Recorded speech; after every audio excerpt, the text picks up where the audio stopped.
Hello, everyone. Good evening. Welcome to the very first episode of Vox Popcast. This is your DJ, JR. And I'm Marius. So, guys, we're here to, basically introduce you to what Vox Popcast is. And thanks, everyone, for listening to our very first podcast episode. Right. So, my colleague Marius here. I think you have very few words, Marius.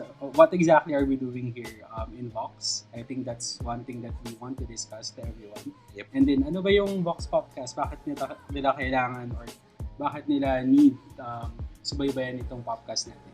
Okay, so Vox POPcast will be the digital transmission arm of Vox Populi PH. Vox Populi PH is a youth organization and also a youth platform for writing. So what we're doing here is we're opening spaces for young writers and creators so they don't have to wait in line basically in other platforms just to be heard. So we're creating spaces for more people to be heard. And Vox Popcast will be one of those channels because we plan to expand what we're doing right now to interviews and talking basically to other creators in the field. Great. And then obviously, I think everyone has heard of what Vox Populi PH is. Vox Populi PH started in August. Marius is actually one of the founders of Vox Populi. So Marius, can you tell us more about what Vox Populi PH is? Yeah, Vox Populi PH, again, it is a youth writing group that aims to provide more spaces for critical writing, basically criticism, fiction, essays, and the like. We want more writers, serious writers, to come forward and submit their works to us so that we may appear as a group. When writers come together, they become more powerful. So what we're trying to drive at will be amplified through many voices. That's our goal. Great. And actually, guys, Marius is currently the creative director of Vox Populi PH, and I am currently the podcast head. So, sadly, not everyone in the team can join us right now, but just to give you an idea of who the people in our team are, we have Maria Cristel Jimenez, which is our editor-in-chief. We have Brian Trajano here, who is our segment head. In a bit, they can say hello and then maybe tell us more about what we actually do here in Vox Pop. Great, but basically our role here, Marius and I, is to head Vox Popcast, and then obviously for the publication side, we have the rest of the team to make sure that we have those great and critical contents coming in. Mhm. So, Marius, maybe you would like to plug what are we currently doing now in Vox? Right now, we are launching and still promoting our maiden issue, Vox Pop, the digital magazine. This is our first issue or maiden issue, and we are donating 50 pesos of each sale to the Kaya Natin Movement for Good Governance, headed by the Office of the Vice President. And we're doing this right after what happened to Cagayan. We are one with the Cagayanon people, and we hope in a few weeks' time we will be able to provide some help through our sales. Everything helps, guys. So if you're hearing this right now, check out the links in our profile on Medium and find out how to buy the magazine. And thanks in advance to those who are buying. Great, thanks for that, Marius. And then if you're listening to this in YouTube, we'll also post the necessary links. We are basically in all social media platforms, guys. So please make sure to follow us on our Facebook and Instagram pages, and also in Medium. Again, all of the instructions are there on how to do it. Please help us on that regard. And then, guys, this monthly magazine, as Maria said, this will not be a one-time thing. So we're planning to make a monthly collection of our digital magazine. So please watch out for that. And then for Vox Popcast, guys, this first episode basically is to introduce what we are as an organization. But don't worry, because we have a lot of exciting content. Definitely Vox Popcast, even though this is part of the Vox group, we're not gonna be like an extension of the publication. So we have a lot of crazy ideas and then crazy content for you. So for instance, we have a lot of we have a series called How Not To series, in which we are going to discuss basically a reverse psychology of what not to do to succeed at something. We're also gonna do some reviews of literature, and then some, I would say, event specific topics. So to give you an idea, we have topics on EDSA, we have topics um, for Women's Day, actually slated for next year. So abangan nyo lang guys, definitely a lot of exciting content coming. Thank you, JR. And let's not forget, people who are interested in youth writing, those who want to read and those who want to write with us, please reach out to our submission channel on Medium. We are waiting for your creative works. It may be poetry, essays, short stories, anything you got under your sleeve. We are eager to read it. And if it's good, if it's something that has to be read, we're going to run it. Okay, guys? Great, thanks for that, Marius. So definitely, guys, we're open to submissions. Don't be afraid to submit your works. We're very open to discuss your work as well. We do workshops even, and then basically we'll give proper feedback on your works. And yeah, we actually encourage more on the youth writers here because we are providing that platform for Vox for you guys to submit your work. So hopefully, everyone listening to this will submit to us, and then really don't let your talent go to waste. You can submit your works to us, and we'll definitely give you that voice that you need. Right, Marius? Definitely. We want to amplify the voices of the Filipino youth. We want the Filipino youth to get out of their small boxes. Don't be shy anymore. If you're already in campus journalism, you're already writing on Wattpad, and if you want to graduate to more serious things, you want your voice to crystallize, Vox Populi PH is the platform for you. We want to go places. We want to elevate the voice of the Filipino youth, and we can't do that without you. Right. And we will do it with you, whatever that means. Or even if you're writing on Wattpad, diba? I think that's the case naman with us, diba? Yeah. Obviously, they say some things about Wattpad na, well, not so good. Pero that it's your chance. Maybe you really want to defend Wattpad and you want it to be taken as serious work, then you can always submit to us, or maybe you can defend that work. That's fine. We're definitely open to discussion. We are definitely open to that. Yeah. Give us a link to your Wattpad work. We'll take a look and we'll let you know. Maybe we can do a segment about that later on. But definitely everyone is welcome. Everyone is welcome. Masaya nga yun, di ba? Here in Vox, actually, if you see our team, even if you can say that our voice is quite amplified already, and then you can say that political leanings are leaning towards the same. Our team is very diverse, definitely. Even in terms of ages, definitely mas marami sa amin, mas bata. Well, unlike Marius and I, we're already in our 30s, but a lot of our other members are 20s and below. So definitely you'll have that platform for you guys, and you don't need to feel that you will not be taken seriously, because that's definitely what our publication is about. There would be no Vox Populi PH if there weren't young writers. And even if JR and I are still slightly young, the majority of Vox Populi are comprised of folks who are just not in their 20s yet, not even. We have a guy who's just 15 years old. Then we have several 17-year-olds. These are the same girls and guys in your groups, same age range. So don't be afraid to reach out.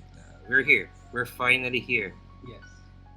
And you don't need to also think na, our works are too serious. Like I mentioned, very diverse. So we have writers here, Marius, right, that who's mostly writing mostly fiction, or more on poetry or literature. So there's that. If you are also more on campus journalism, and then opinion writers, we also have a separate team. So maybe Marius, you can actually give them an idea of what kind of departments you have within Vox.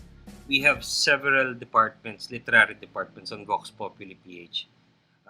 The most popular, of course, would be the essay department. We have a lot of essay writers. The majority of essay writers on Vox Populi have some experience in campus journalism. They're experts in writing editorial pieces.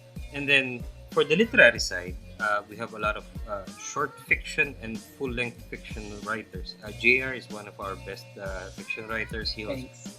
He also writes a really mean criticism and essays. He's an all-arounder, and that's the thing.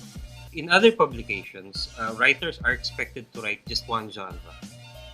Uh, I can name several print publications where you're expected to write this one story in one genre, and that's it until your contract ends.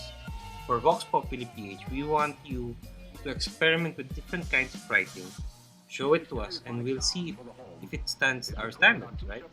Okay, so apart from fiction, we have the poetry department. A lot of people like writing poetry. The poetry on Vox Populi PH is very diverse. We have the usual short poems that tackle life, life as a teenager or as a student. Then we have much more serious poetry that deals with romance, love, darkness, depression. We welcome all kinds of topics as long as it is well written. And if it's not well written yet, we will tell you how to get to that level where you can write with us and you can be proud of your work. What else? We have sometimes we have experimental writing that combines prose and poetry. For example, we have essays that have short poetry in the middle. That sometimes happens, and if it's made well, there's no reason for it to not be accepted. And that's our departments, JR, in Vox Populi. Great. I also want to highlight, Marius, you touched upon the campus journalism thing.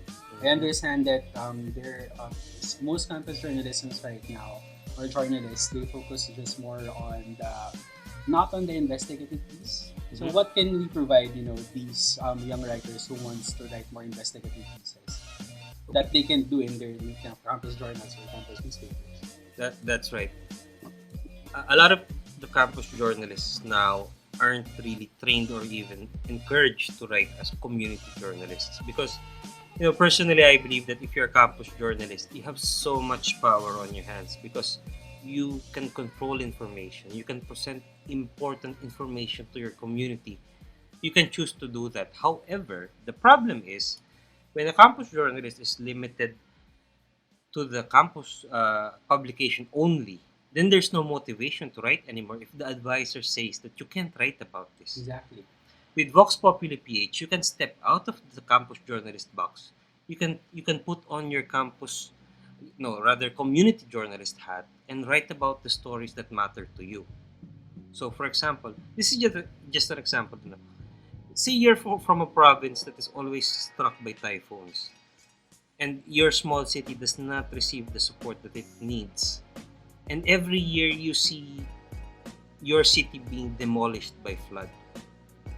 And you want more people to know that this is happening in your city annually. What do you do as a community journalist? You write about it. The second problem is, where can you put your writing in such a way that you will be taken seriously? And that's where we come in. We're not going to take credit for your writing. We will not exist without the writers. However, we can give you a platform where your piece will be respected and taken seriously. Alright? So campus journalists, you are not limited to your campus newsletters or newspapers. No, your campus advisors do not dictate what you can write about. If you need to write about something that is not covered by the mandate of your school newsletter, write it and send it to us. Alright? And maybe, just maybe, we can even discuss it sometime on Vox Pop, on our podcast, right? Right.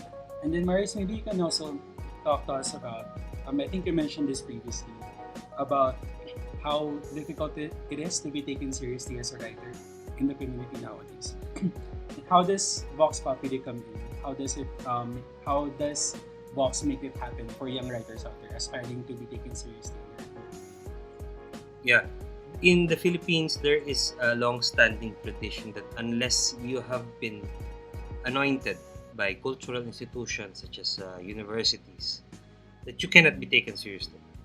Those are the old standards for being taken seriously. If you've not been published in print, if you've not been accepted into national workshops, for example, then people won't respect your writing.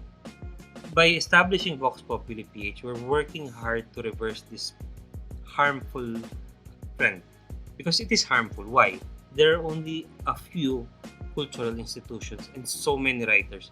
There are so many writers worth reading, but they're not getting the respect that they need to be taken seriously, because they literally have to line up until they are anointed by cultural institutions, either by being published in print or by joining workshops, or there are only a few channels to get that recognition from the cultural institution. So we want to skip that. we we believe we don't need that kind of process anymore. If you have something to write, we are going to provide you with a platform that will help you get heard more quickly, especially if the message is urgent, especially if the message is about lives, or perhaps how the country is being run. We can't afford anymore to wait 4 or 10 years for one writer to be respected. If there are 10, 50, 100 writers wanting or clamoring for change, then they have to be heard. And so we need to centralize the platform. We're not saying that we're the only one. Actually, we would be so happy if there was 500 more platforms, right, to cover the entire Philippines. But we believe that JR is one of the first contributors of Vox Populi. He understands how the system works and how important the work is, right? So we're encouraging people to group together, to collectivize like us, and create platforms for themselves. Wala pong monopolyo dito ng kapangyarihan or anything. More than anything, we want people to model what we're doing, because the Philippines is frankly huge. We can't cover the entire Philippines, right, JR? So yeah, definitely, what we can provide here is a platform for everyone to be recognized for for what they are, for their writing. Basically, it doesn't have to go to other bureaucracy or some kind of traditions. Basically, Vox is about making traditions. So actually, Vox Popcast is one of those things that we use to break traditions. And just to plug out there, we're also looking for for topics for Vox Popcast. So guys, if you have any topics that you want to suggest that we do, kindly drop it below in the comments. Also, if you want to host Vox Podcast, we're also very open. Marius and I won't be hosting this forever. Obviously, the rest of the team will also do the hosting. And if you are interested, if you think your writing is more fit for like audio media, then definitely we're also open for that. Right. And then Marius, I think we're also open like the partnerships. Can you discuss more on that? Right. So, as a youth platform and a youth organization, we need to be self-sufficient, and we need to support our endeavors. We need to invest in professional tools, our own website, etc., etc. And of course, we need to provide for our writers eventually, although this is largely a volunteer effort. So, Vox Populi PH is open to branded content and media partnerships. If you are an organization or entity who requires branded content, or if you'd like to partner with us, just reach out to Vox Populi Collective Group at gmail.com, and send us an email with your pitch or your requirement, and we'll see if it aligns with what we do. Then we can partner, right? So we're planning ahead, because we don't want to grow too big too quickly and without the necessary partnerships to survive, because living in the Philippines in the time of the pandemic is already very hard, and we want this to be a sustainable operation, right? But the core of what we do will always remain. This will always be a youth writing platform, and our goal will always be to speed up how people are read and how people are opened or offered to the public. This will always be the core of what we do. Great. And so definitely for those partnership content, so we're not gonna choose just anyone. These are organizations that will still be fit with our vision. Mm-hmm. And then again, it's not like for profit per se. Definitely, it's more of for partnership for us to have those rotating funds, like all organizations do. But as Maria said, those are our writers are always for doing it for a voluntary basis. It's really more of the service of that for everyone. Yeah, I actually think we discussed most of it, Marius. Thanks for your time today. Um, this will be a short podcast because it's more of an introduction of what our organization does, and hopefully everyone got a clarity of what we did. And I hope everyone is also excited for what Vox will do, especially for Vox Podcast. Speaking of which, on our next episode, actually, we're thinking of doing a piece on the sad boy culture. We're gonna have someone as a guest to discuss, what a sad boy is. So I'm sure everyone already knows what a sad boy is. It has a negative connotation, but we'll delve in deeper. Hopefully, it will be a fun discussion. That will Next be week. very fun. And we have a super celebrity guest coming in for the second episode. You guys watch out for that, okay? Ooh, who can it be? So definitely, for you to find out, you will need to listen to our next podcast. So, thank you everyone for joining us today. Again, this has been JR. And this is Marius for the Vox POPcast. Thank you very much. We'll see you in the next episode. Bye-bye. Have a good evening, everyone.